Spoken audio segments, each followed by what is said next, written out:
반갑습니다. 또 이렇게 얼마 전에 또 추석 방문단으로 또 연해지로 오셨던 우리 홍성교회 식구들을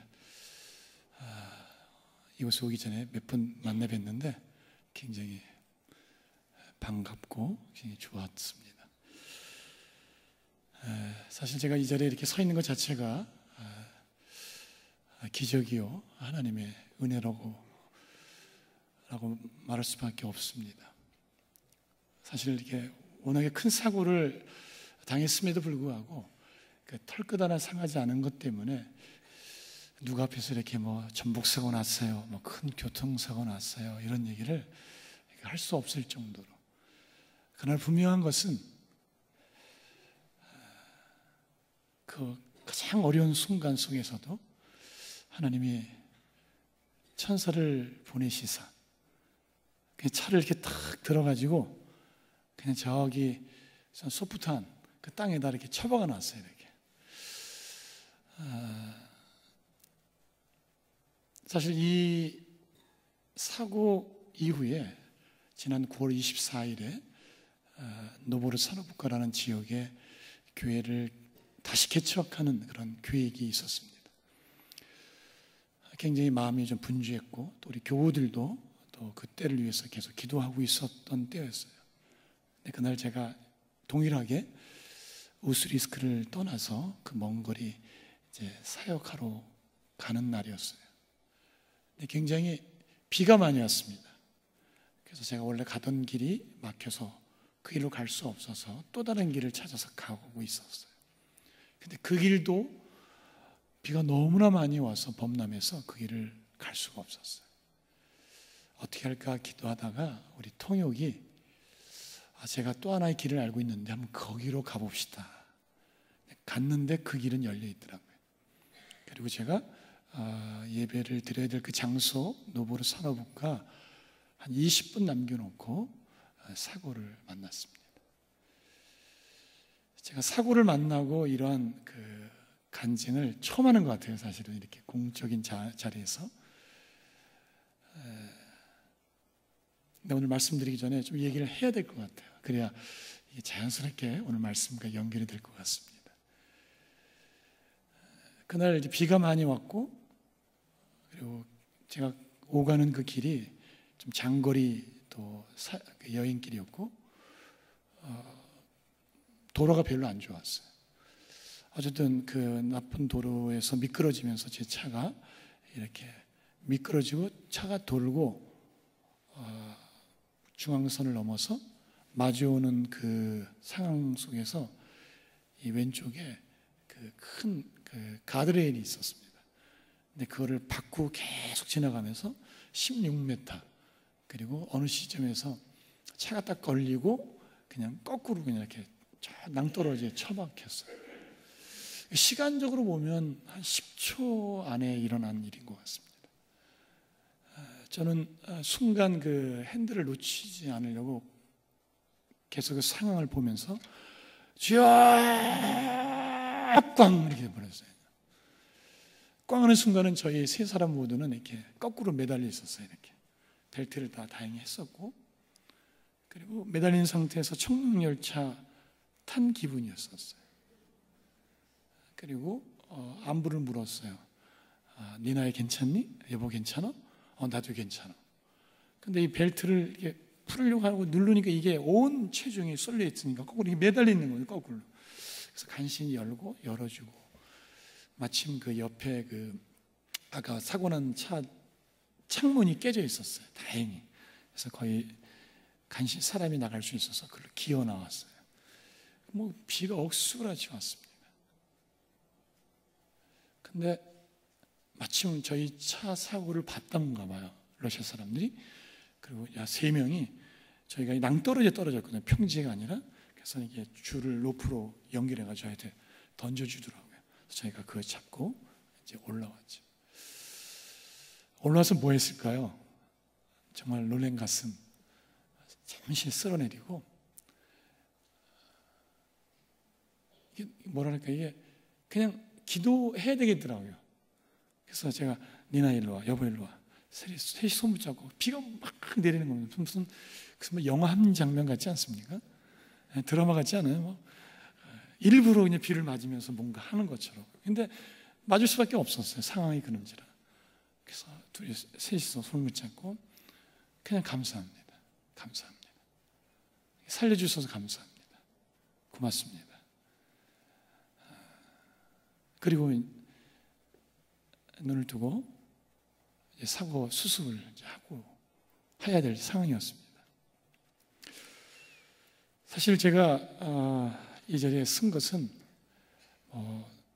서 목사님 이번에 오셨을 때에 우리 박 장로님하고 정 권사님 부부 얘기를 꺼내다가 졸지에 제가 여기까지 이렇게 오게 됐습니다. 근데 한번 와보고 싶었어요. 왜냐면 또 여러분들이 보내주신 최경 장로님, 이옥신 선교사님이 계신지라 또 두 분이 섬기는 교회가 어떤 교회인가 궁금했는데, 그래서 와서 보니까 참 이 교회도 아름답지만 이 경관이 참 아름답네요. 그리고 오늘 우리 꼬마들의 참 찬양이 너무나 아름다웠습니다. 제가 오늘 이 본문을 함께 나눠야 되겠다라고 생각했던 것 중에 하나는, 사실 이 말씀은 우리가 잘 알고 있습니다.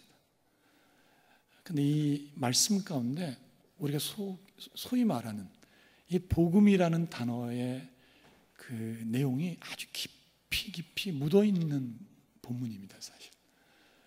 그래서 선교사인지라 저도 여러분들과 함께 다시 한번 이 본문을 가지고 복음이 무엇인가 이 이야기를 조금 나누고 싶습니다.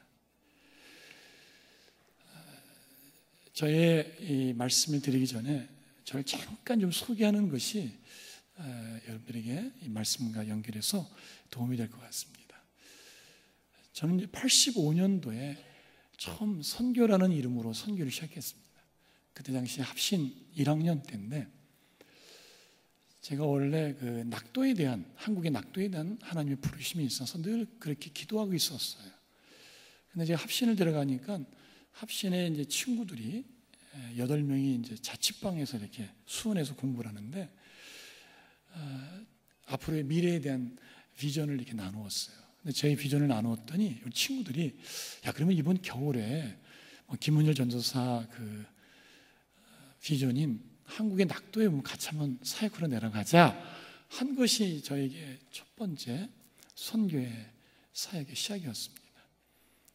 그러다가 거기에 교회를 개척하고 그곳에서 사역을 하다가 다시 제가 소속된 선교단체에 올라와서 대표를 하면서 또 장애인들을 섬기게 됐고, 장애인을 섬기다가 그 당시 91년도에 제가 수교되기 전에 중국을 가게 됐습니다.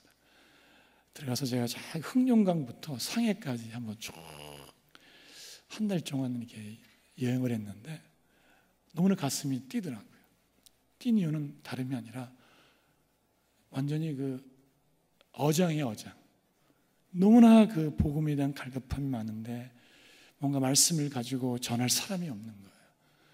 그렇게 기도하다가 결국은 92년도 수교되기 전에 제가 장애인 국제부 부장 그 신분을 좀 이렇게 감춰야 되니까 그 명의로 들어갔었죠. 그리고 그곳에서 우리 홍정일 목사님 대북 사역과 또 신학교 사역, 그리고 또 탈북자와 관계된 일들을 좀 하면서 내가 이제는 북한에 좀 들어가야 되겠다. 그랬더니 그 당시에 북한을 왔다 갔다 했던 사람들 중에 그 치기공을 배우면 들어갈 수 있겠더라고요. 그래서 제가 이제 캐나다에 치기공을 배우러 이제 가야 되겠다고 다 보따리 싸가지고 이제 가려고 하는데 또 하나님 그쪽을 원치 않으셔서 미국을 가게 되었습니다. 미국에서 부목사로 또 교회를 잘 섬기다가 어느 날 제가 동부에 그 전도 폭발 고급반 그 세미나에 우리 훈련자들을 같이 모시러 갔다가 홍 목사님을 만났어요. 그리고 홍 목사님께서 너무 기뻤어요. 제가 중국을 떠난 이후에 홍 목사님 만난 적이 없었거든요. 제가 이제 북한 선교를 물어보고 북한 사역을 좀 궁금해서 여쭤봤더니 잠시 내려놨다. 그러면서 첫 번째 꺼냈던 얘기가 연해주 얘기더라고요.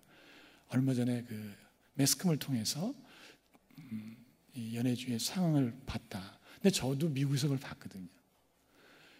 근데 제가 이제 그 영상을 보고 너무 가슴이 뜨거웠어요. 그래서 제가 같이 보고 있던 아내에게 여보, 저기 가자. 그랬더니 이 철없는 아내가 하는 말이 나 안 가 그러더라고요. 그 이 중에 하나가 저희가 연길에서 중국 사역할 때 집에서 동상이 걸린 적이 있었어요. 워낙에 추워서. 근데 워낙에 아내가 좀 저혈압 환자이기 때문에 추위에 굉장히 약합니다. 더 러시아, 이렇게 시베리아 이런 게 있잖아요. 그러니까 못 가겠다는 거예요. 근데 어쨌든 하나님께서 그 땅에 보내주셔서 2000년도에 그 땅을 처음으로 가게 됐습니다. 그때는 우리 고려인들의 삶이 너무너무 힘들었어요. 이번에 오셨을 때의 연해주는 이게 개벽한 후에 연해주입니다. 그 전에 너무 힘들어가지고 저희 홍 목사님과 또 남성은혜교회에서는 복음을 전하는 게 아니었고요. 우리 다시 돌아온 고려인들에게 어떻게 하면 빨리 먹을 것을 해결할 것인가, 그 일을 주로 했습니다. 늘 제 차에는 쌀포대가 있었고 이불이 있었고 전기 장판이 있었고, 그렇게 어간 시간이 지나 지금 20년이 됐습니다. 지금의 연해주는 우리 고려인들이 살만해졌어요. 한 예를 들면 제가 미국에서 목회할 때 우리 이제 미국의 기훈실에 그 식구들을 모시고 한번 방문한 적이 있었는데, 우리 그 당시 무국적자로서 어려움을 겪고 있었던 한 형제가 이제는 그 연해주 와서 결혼도 하고 또 비닐하우스 9동을 갖고 있어요. 고려인 중에 9동의 비닐하우스를 갖고 있는 사람은 그 사람 한 사람밖에 없을 겁니다. 근데 저를 이렇게 자꾸 어디 가재요. 데려가더라고요. 그래서 왜냐 그랬더니 자기 집을 딱 이렇게 구경시켜주고 싶었던 거예요. 집을 딱 들어가는데 우리 집보다 더 좋더라고요. 정말 해놓을 거 다 해놓고 침대며 TV며 냉장고며, 그 형제는 그 당시 20년 전에는 그게 하나도 없었던 사람이에요. 그래서 저희 교회에 불 떼면서 그냥 생활을 연연했던 친구거든요. 또 나오라는 거예요. 나왔더니 이거 보라는 거예요. 차를 2개를 샀더라고요. 하나는 트럭하고 하나는 프리우스라는 승용차를 산 거예요. 그러니까 저한테 요즘 말로 말하면 자랑질하고 싶었던 거예요. 근데 그 자랑을 제가 이렇게 보면서 얼마나 감동이 밀려오는지 몰랐어요. 왜냐하면 내가 그 형제의 삶을 알거든요. 누구도 몰라 저는 그 형제를 알거든요. 근데 그 형제가 이제는 이곳에서 뿌리를 내리고 지금 이렇게 살고 있다라고 하는 것을 저에게 보여주는 거거든요. 그러니까 얼마나 제가 기뻤겠습니까? 그때 그 고생했던 친구. 국적이 없으니까 그냥 경찰에 걸리면 전화가 와요. 그럼 제가 돈 가지고 와서 경찰한테 돈을 집어주고 또 데려오고 그랬던 형제예요. 그래서 살 곳이 없어서 교회 그냥 방 하나, 그리고 교회 겨우 내내 불을 떼던 친구였거든요. 그렇게 20년의 시간을 연해주에서 보내면서 이번에 오셔서 알지만 정말 우리 고려인들이 이제는 털을 닦고 삶을 살고 있습니다. 그런데 하나 이제 아쉬움이 하나 생기는 건 이제 그런 여러 가지. 오늘 이제 제가 그 남선을교회 예배를 드리고 왔는데 거의 23주년 기념 예배를 드리더라고요. 그리고 오늘 이 사도행전 마지막 장 말씀을 전하면서 그동안 133번의 설교를 하는데 오늘 마지막에 썼어요. 근데 오늘 저도 뭐 이렇게 얘기한 게 아닌데 이미 사도행전을 말씀을 좀 전해야 되겠다, 나눠야 되겠다 이런 마음을 했는데 목사님이 그런 설교를 하더라고요. 그동안 이 사역을 많이 했다. 그리고 선한 일을 많이 했다. 먹을 것을 갖다 주고 또 이불도 주고 전기도 이어주고 뭐 좀 안 해본 게 없다. 그런데 선교의 우리의 사역의 마지막이 뭐냐는 거죠. 그것은 교회요. 그것은 예수 그리스도라는 거예요. 우리의 모든 사역은 시작도 예수 그리스도, 과정도 예수 그리스도, 마지막도 예수 그리스도여야 된다는 거예요. 근데 그 설교를 들으면서 선교사님 입장에서는 아멘, 아멘. 크게 하고 싶은데 너무나 또 방해될까 봐 마음속으로 맞습니다. 그겁니다. 왜냐하면 선교사로서 오래 선교지에 있으면서 느끼는 게 결국은 선교의 마지막 피날레는 예수 그리스도를 전하는 거죠. 예수 그리스도 안에서 자유케 하는 거죠. 예수 그리스도 안에서 다시 세워가는 것이죠. 이게 없는 선교는 존 스타트가 얘기했던 것처럼 그냥 구제품 그리스도인을 만드는 것밖에 안 돼요. 사실 오늘 이 성경을 보면 성전 미문에 앉아있는 한 안진뱅이, 그 인생을 보면 굉장히 기구하잖아요. 날 때부터 안진뱅이. 그리고 이 사람의 나이가 몇 살인지 아세요? 성경에 나오거든요. 오늘 성경 4장 22절에 보면 표적으로 병나은 사람은 40여세나 되었다. 42여세. 그러니까 뭐 42세에서 한 5 그 사이가 될 겁니다. 근데 그동안 이 성전 미문에 앉아있는 이 한 가련한 인생, 그 가련한 인생은 분명히 복음이 필요한 사람이죠. 그런데 오늘 성경에 보니까 베드로와 요한이 1절에 보면 성전에 올라갔다 이렇게 말하는 거예요. 복음이 뭘까? 성전에 올라가는 거예요. 그런데 여러분들 잘 한번 이 말씀을 듣기 전에 한번 좀 정리할 게 하나 있어요. 그게 뭐냐면 더 이상 베드로와 요한은 유대교가 아닙니다. 사실 우리로 말하면 회심을 했어요. 크리스천이 된 사람들이에요. 그런데 지금 오늘 보니까 베드로와 요한이 성전에 올라갔다는 거예요. 그것도 뭐냐면 제9시 기도 시간에. 이 말을 좀 바꿔 말하면 유대인들은 하루에 3번 성전을 찾아서 기도를 했습니다. 그게 유대인들의 관습이었었어요. 그런데 그 시간에 지금 베드로와 요한이 성전으로 올라가고 있는 거예요. 왜 올라갔을까요? 더 이상 사실 크리스천 된 입장에서는 유대인의 관습을 쫓아 올라가는 그 길을 갈 이유가 없는 거죠.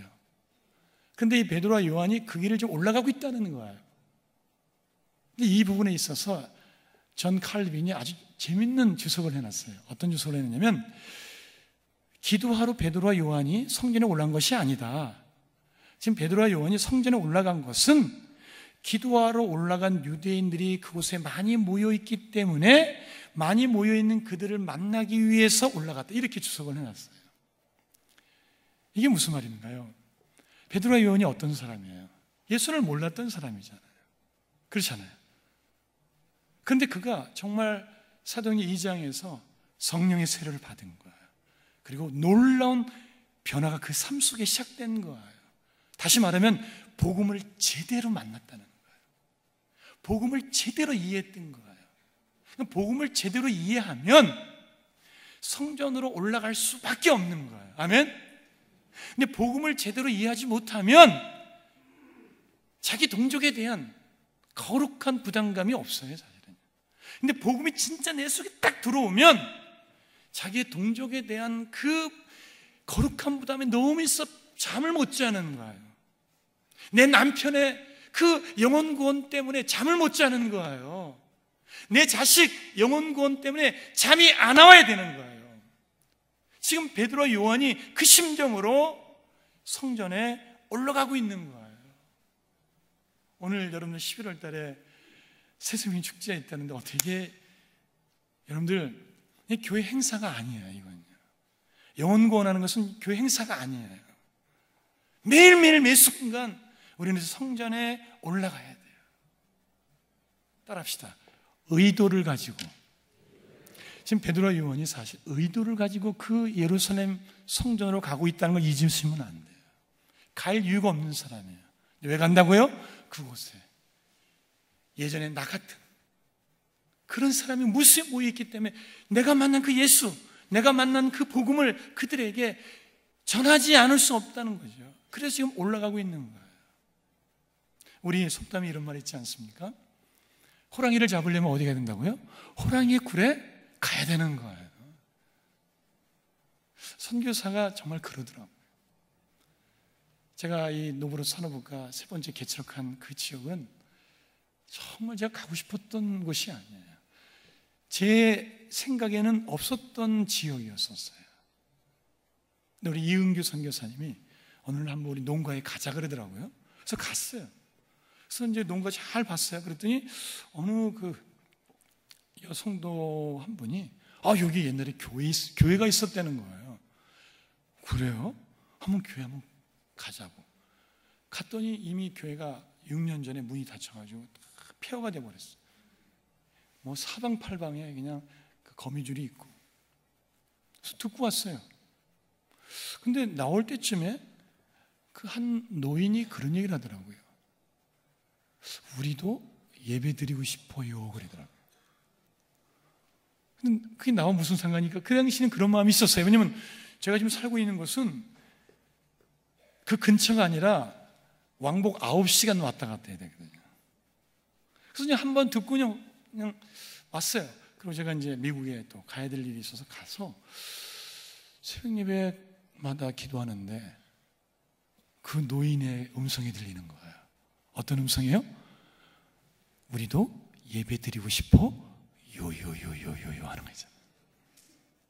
진짜요, 진짜. 계속 제 이 귀에 맴도는 거예요. 그래서 제 아내한테 그렇게 했어요. 여보, 제가 그때 갔다 왔잖아. 거기 가야 될 것 같아. 근데 제 아내가 거기 안 가봤거든요.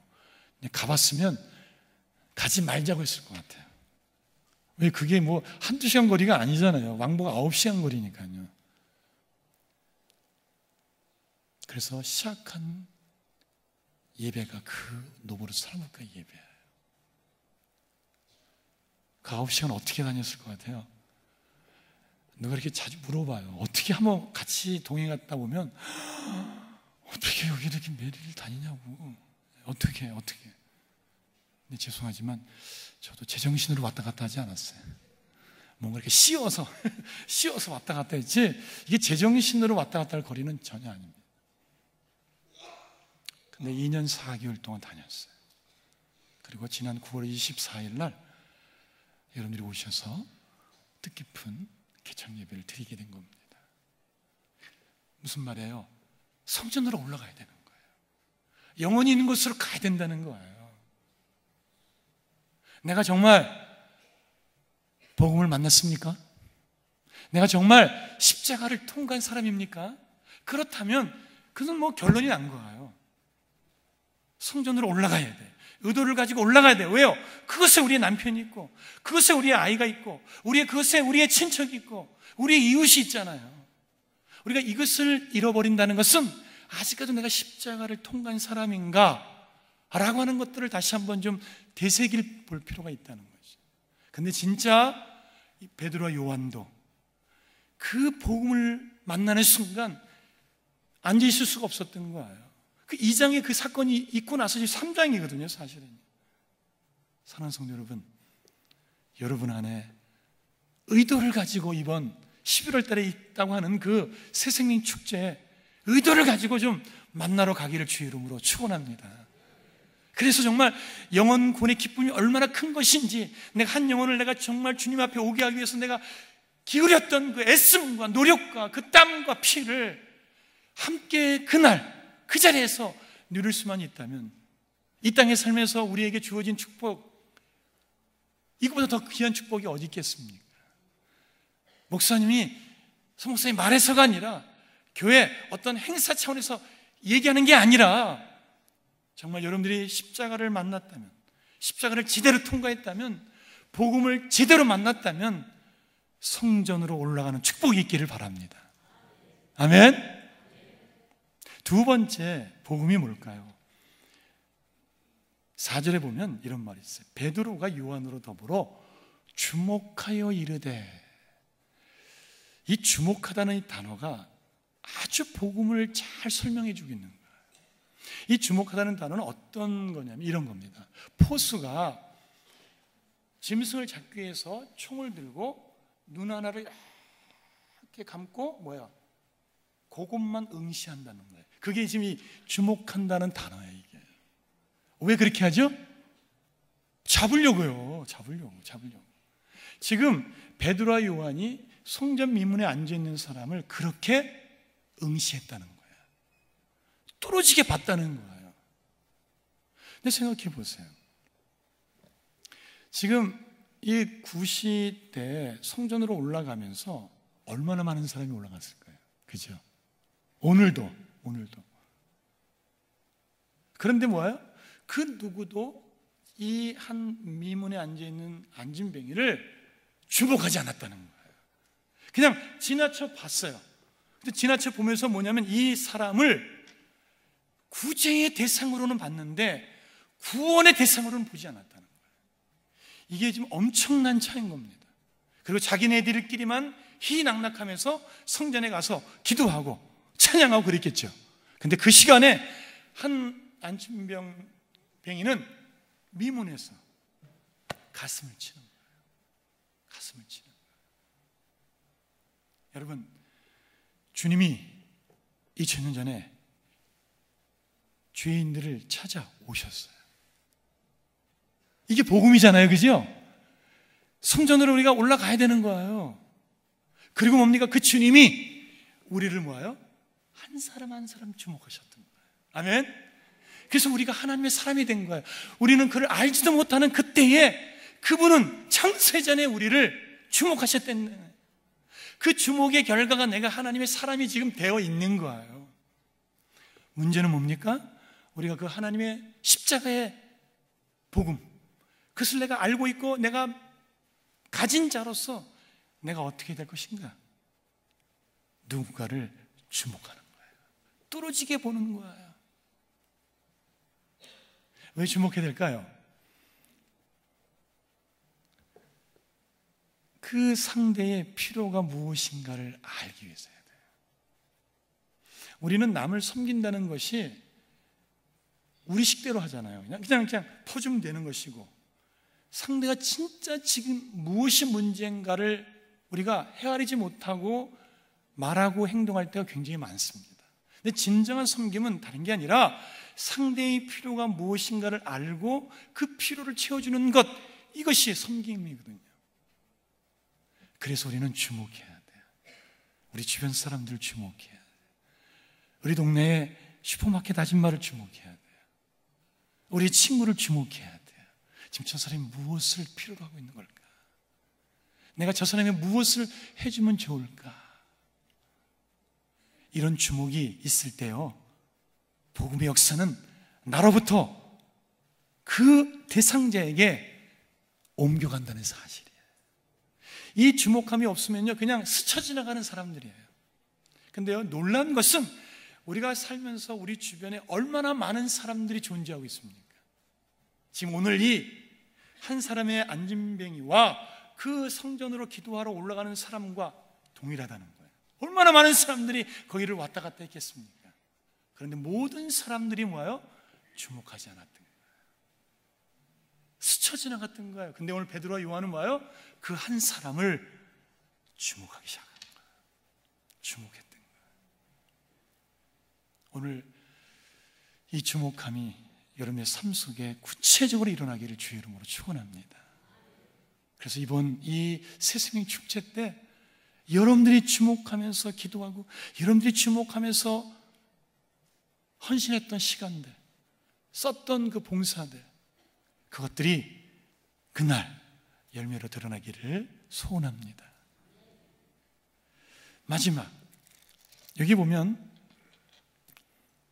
6절에 이런 말이 있어요.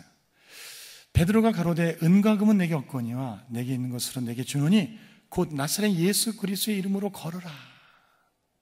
복음이 뭘까요? 성전에 올라가는 거예요. 의도를 가지고 가는 거예요. 그럼 뭡니까? 구원받을 대상을 뚫어지게 주목하는 거예요. 뚫어지게 주목하는 거예요. 그래서 세 번째는 뭐냐면, 복음은 문제 가진 자에게 답을 주는 거예요. 답을 주는 거예요. 선교사로서 선교지에 있으면 참 줄 게 참 많습니다. 또 줘야 될 게 많습니다. 무엇을 주면 좋을까 늘 고민입니다, 사실은. 왜냐면 워낙에 여러분들 캐나다에 제가 한번 갔는데 밴쿠버에 공원에서 그 햄버거 사역하는 팀이 있더라고요. 제가 한번 같이 동행해서 갔는데 그 햄버거를 먹기 위해서 어떤 사람이 왔는데 저같이 이렇게 양복을 입고 넥타이를 아주 쫙 차려입고 왔더라고요. 저는 거의 한 스텝인 줄 알았어요. 나중에 물어봤더니 이분도 이 햄버거를 먹기 위해서 온 사람이라고 얘기를 하더라고요. 그러니까 나라의 그 급수에 따라 이게 약간 거지의 어떤 그런 수준도 굉장히 다른 것 같아요. 정말 그 경험했어요. 그걸요. 제가 무엇을 말씀드리고 싶냐면 우리 인생 가운데 문제 없는 사람은 아무도 없잖아요. 사실 이 문제가 있기 때문에 예수가 필요한 것이 사실이잖아요. 근데 우리는 그것을 알고 지금 예수를 믿고 있는 거죠. 근데 여전히 예수를 모르는 사람은 자신의 문제에 갇혀서 너무 힘들어 하잖아요. 지금 누구처럼요? 이 미문에 앉아있는 안진뱅이처럼 그렇습니다. 너무 힘든 거예요. 누구도 자기를 돌아보지 않는다는 거야. 자기는 혼자라는 거야. 그래서 외롭다는 거야. 누구는 부모 잘 만나서 그저 이렇게 잘 사는데 나는 백도 없다는 거예요. 그것이 오늘 현대인들의 가장 아픔이잖아요. 지금 이 미문에 앉아있는 이 한 사람의 삶을 우리가 연상해 보면 그 속에 오늘 현대인들의 모습이 그대로 고스란히 담겨 있다는 것을 우리가 알게 됩니다. 너무나 힘들어요. 문제투성이에요.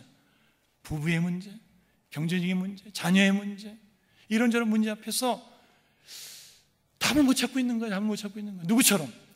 이 안지맹이처럼. 근데 오늘 베드로가 뭐예요? 그 답을 주고 있는 거예요. 사실은요, 이 안진뱅이 입장에서는 이런 생각이 들었을 거예요. 좀 돈이나 많이 주지. 그죠? 은과 금을 주면 좋겠는데 라고 생각했을 거예요. 틀림없이. 그런데 예수를 제대로 만나고요, 십자가를 통과하잖아요. 그러면 가치가 바뀌잖아요. 그러니까 은과 금이 필요 없는 게 아니라 더 필요한 게 있다는 거예요. 그것이 중요한데 더 중요한 게 있다는 거예요. 지금 베드로와 요한은 그것을 알았던 거예요. 이 앉아있는 이 사람에게 있어서 돈이 필요하죠. 왜요? 구걸하고 있으니까. 또 아프니까 병나는 거 이거 필요하잖아요. 그죠? 근데 뭐가 중요하다고요? 그에게 있어서 가장 필요한 게 있는데 그게 뭐냐면 예수 그리스도의 이름이란 말이에요. 이거 없으면 모든 게 없는 거예요. 근데 이거 있으면 모든 게 있는 거잖아요. 아멘? 베드로와 요한은 복음을 제대로 아니까 돈 주고 던져주는 이게 아니라 당신의 문제는 지금 돈이 없어서가 문제가 아니야. 당신은 날 때부터 지금 안진병이 이게 문제가 아니야. 당신의 문제는 지금 예수 그리스도의 이름이 없는 게 문제야. 일어나 걸어라. 오늘날 우리 주변에 아직까지 예수 그리스도의 이름을 모르는 사람이 많잖아요. 그래서 문제에 갇혀 있잖아요.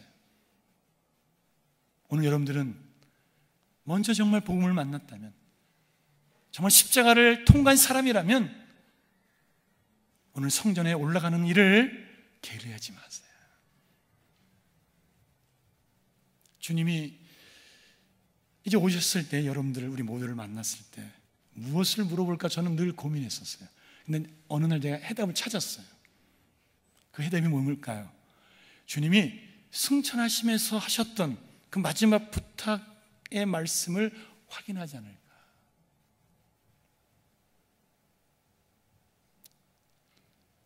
내 증인이 좀 되어달라. 너희는 가서 모든 족속으로 제자를 삼아라. 세상 끝날 때까지. 근데 우리는 뭐예요? 너무나 바쁘잖아요. 그래서 정말 이럴 때 한번 그래도 해보려고 좀 마음 갖고 있잖아요. 그죠? 이 차에 좀 더 힘을 내세요. 아멘? 좀 더 힘을 내세요. 그래서 좀 한 번 찾아갈 거 2번 찾아가시고 3번 찾아가셔서 정말 그의 필요를 주목해 보세요. 그리고 그 인생에 분명히 문제가 있어요. 그 문제가 무엇인가를 알고 그에게 당신의 문제는 예수 그리스도의 이름이 없는 거야. 답이 다른 데 있는 게 아니야. 내가 그게 답이거든. 여러분, 주님은 우리를 이렇게 세상 속에 그리스도의 사신으로, 그리스도의 편지로, 그리스도의 향기로 우리를 답으로 세우셨거든요. 근데 이 답이 요즘 어때요? 답의 역할을 잘 못해서 문제잖아요. 우리를 보고 답을 봐야 되는데 답이 안 나오는 거야. 그죠? 우리의 생활이, 우리의 삶이 세상 사람들이 보는 그 시선에서도 못 미치니까 세상 사람들은 놀라는 거예요. 그래도 너희들은 우리하고 좀 다를 것 같다고 생각했는데 다른 게 없는 거예요. 그러니까 세상 사람들은 뭐야? 여전히 난 크리스천들은 우리를 보고 감동하고 우리를 보고 은혜를 받아야 되고 우리를 통해서 주님이 어떤 분인가를 답을 찾아야 되는데 그 답이 우리 속에서 없는 거예요. 그러니까 뭡니까? 세상은 더 힘들어지는 거예요. 더 어려워지는 거예요. 오히려 세상 사람들이 뭐예요? 교회를 향해서 손가락질하는 거예요. 너희는 그래도 답이 있다고 생각했는데, 너희는 그래도 우리와 다를 거라고 생각했는데 우리와 다를 바가 없다고 결론을 내리고 있는 거예요. 근데 바라기는 모든 사람들이 그렇게 생각할 이때에 저는 이 서울 홍성교회 여러분들이 아니야! 야, 우리 서울 홍성교회 와봐. 나를 봐봐. 여기에 답이 있어. 그런 복음에 사람들이 되기를 주의 이름으로 축원합니다. 이게 없으면 교회는 말로 전다는 게 아니에요. 절대로 사람은요 내 말에 설복되는 법이 없습니다. 다른 사람이 찾지만 내가 그랬으니까요. 그렇지 않아요, 여러분들이요? 절대로 사람들은요 나의 달콤한 말에 절대로 넘어가지 않습니다. 너무 똑똑하고요 한두 번 당한 게 아니기 때문에 그렇습니다. 그러나 분명한 것은 뭡니까? 여러분들이 예수 그리스도의 답이 되는 거예요. 아멘? 예수 그리스도의 형상을 쫓아 살면 되는 거예요. 그래서 멀리 서는 게 아니라 여러분들을 보면서 예수가 있구나, 여러분들을 보면서 예수를 만나야 되는 거예요.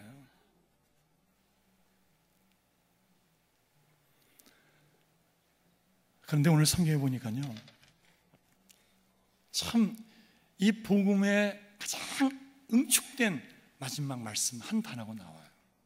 복음 뭐라고요? 의도를 가지고 성전에 올라가는 거예요. 모든 주님께서 선교사로서 이 땅에 오셨잖아요. 찾아오셨어요. 그리고 바울이 그랬고요 모든 선교사들이 그랬고요 우리의 삶이 그렇습니다. 그리고 그 영혼 구원에 있어서 누군가를 계속 주목하는 거예요. 그리고 뭡니까? 답이 없는 인생 가운데 내가 답으로 사는 거예요. 그리고 마지막 우리 8절을 같이 읽어봅시다. 너무너무 귀한 말씀. 8절 말씀 자 크게 읽겠어요. 시작.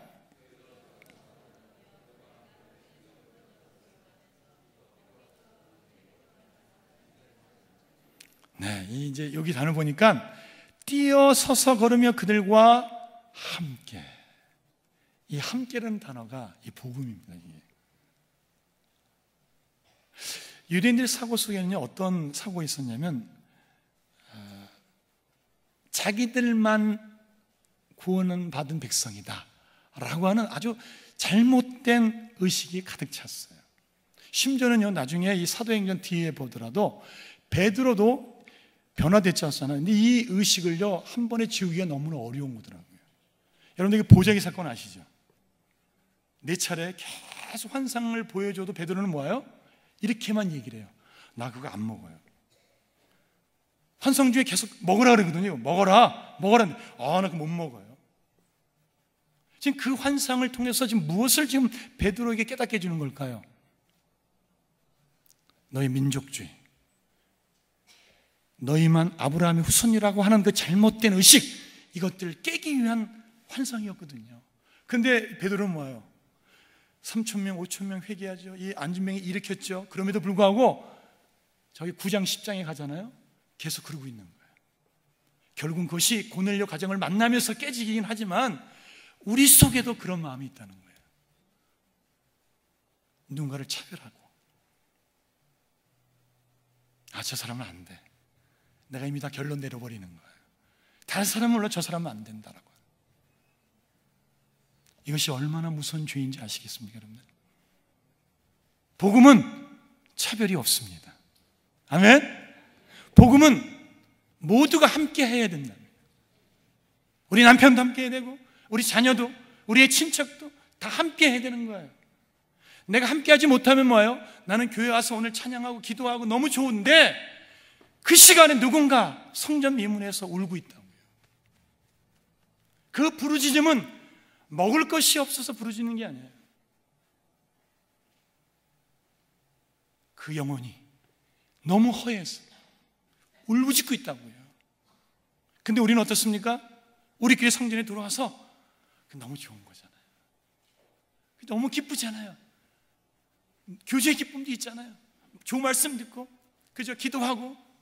근데 중요한 것은 진정한 복음은 그거와 더불어 예수를 믿지 않는 사람과 함께 성전에 들어와 하나님을 찬미하는 거예요.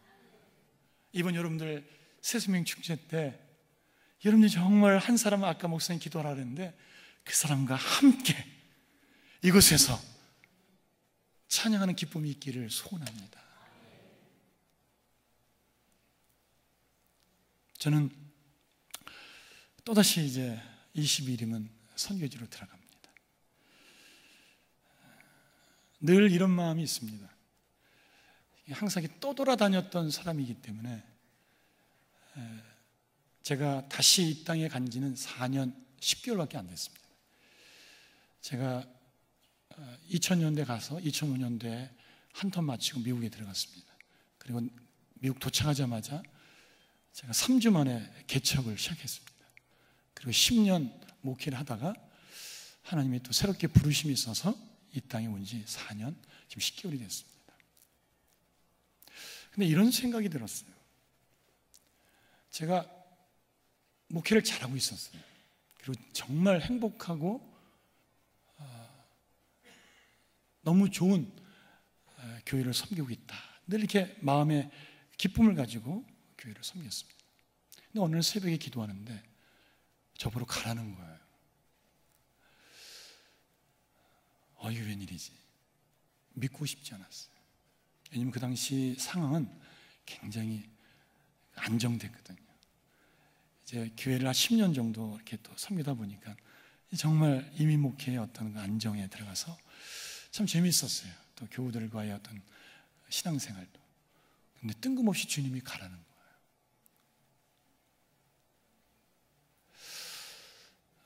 저의 성품이 그렇습니다. 주님이 계속 이렇게 말씀하시면 좀 이렇게 좀 재는 성품은 아니에요.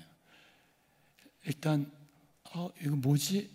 라고 움직이는 스타일이거든요. 그래서 제가 한 달 그 안 쓴 안식월이 있어서 제가 어느 장로님한테만 얘기를 하고 이 하나님의 부르심을 확인하고 싶었어요. 그래서 제가 중국에 세 곳을 다니고 또 홍 목사님 만나고. 근데 부르심은 분명한데 부르심에 대한 어떤 그 보여주심이 하나도 없는 거예요. 너무 마음이 무거웠어요. 제 생각은 이런 마음이 있었어요. 야, 그래도 주님이 불렀다면 부르심에 합당한 상을 차려놓고 이번 이 여행을 통해서 야, 은일아, 내가 너를 부른 이유가 뭔지 알아? 이거야. 알았지? 그러면 얼마나 좋습니까? 저도 좋고 주님도 좋고. 그죠?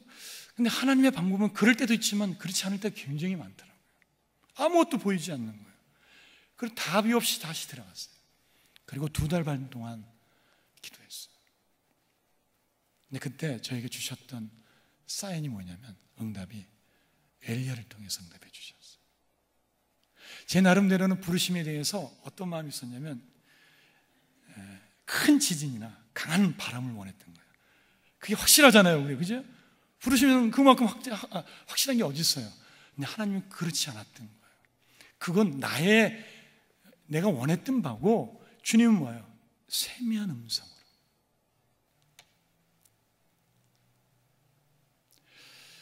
22일 날 다시 이제 검사를 받고 들어가게 되는데 저만이 아니라 여러분들도 어떤 하나님의 어떤 부르심과 또 도전이 있을 때 한번 좀 몸을 한번 던져봤으면 좋겠다는 생각을 갖습니다. 왠지 아세요? 여러분들은 예수 믿는 순간, 복음을 만나는 순간, 십자가를 통과하는 순간 따라합시다. 나는 선교사다. 아멘? 이것은 성경에 이렇게 말하고 있으니까요.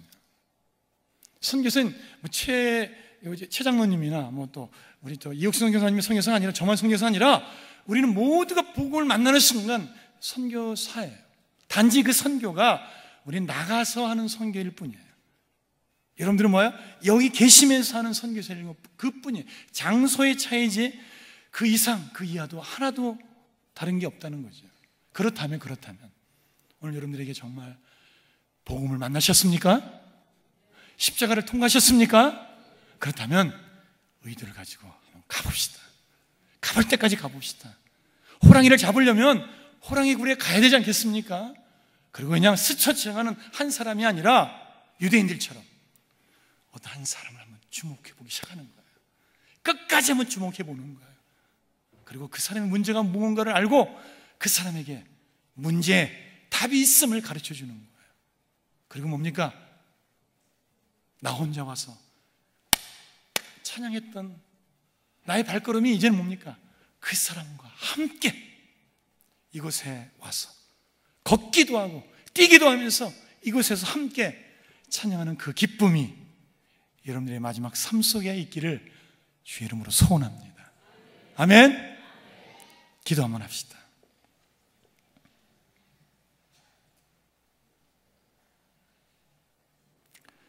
우리를 선교사로 부르셨어요. 이것은 내가 선교사가 되고 싶어서 선교사 되는 건 아니죠. 내가 예수를 믿고 싶어서 믿은 게 아니기 때문에 그렇습니다.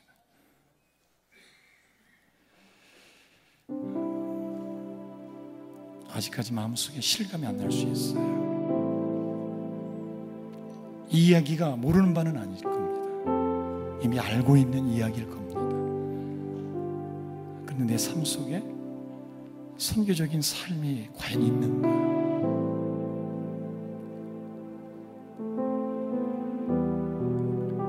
내 삶 속에 의도를 가지고 성전에 올라가려고 하는 그런 집요함이 좀 있는가? 또 우리 주변에 아니 가까운 나의 가족부터 내 주변, 내 친척, 내 이웃들 내가 그들을 어떠한 대상으로 바라보고 있는지 속지 맙시다. 그 사람 또한 내가 만난 예수, 내가 경험한 그 복음을 꼭 받아야 될 사람들입니다. 그들을 주목하면서 하나님, 내가 선교 사역을 잘 감당하게 해주십시오. 주님이 다시 오셨을 때에 내가 너에게 맡기신 그 영혼 너 잘 섬기고 감당했니? 곧 물으실 것입니다. 그래서 우리 성도의 삶은 장사하는 겁니다. 왜? 그날에 주님께서 우리를 삶을 회개한 날이거든요. 계산한 날이거든요. 연해주에 있는 우리 선교사들을 위해서 기도해 주시고, 그리고 이번 이 새생명 축제 계획되어 있는데 하나님, 이번 이 계획된 사역 후에 좀 내 몸을 좀 던져보겠습니다. 그냥 또 하나의 행사로 지나가는 것이 아니라 한 영혼 정말 찾으셨던 그 주님의 마음을 쫓아 잃어버린 한 마리의 양을 찾으셨던 그 목자의 마음으로 한 드라크마를 찾고 또 찾고 찾았던 한 여인의 마음처럼, 한 영혼을 기다리셨던 그 아비의 마음처럼 오늘 우리에게 그런 마음 주십시오. 그럼 같이 이 시간 기도합시다. 다시 한번 통성으로 기도하겠습니다. 하나님 고맙습니다. 하나님 감사합니다. 하나님, 복음을 만난 자, 복음을 듣는 자, 십자가를 통해서 삶 속에 하나님의 주신 나라를 부어주시기를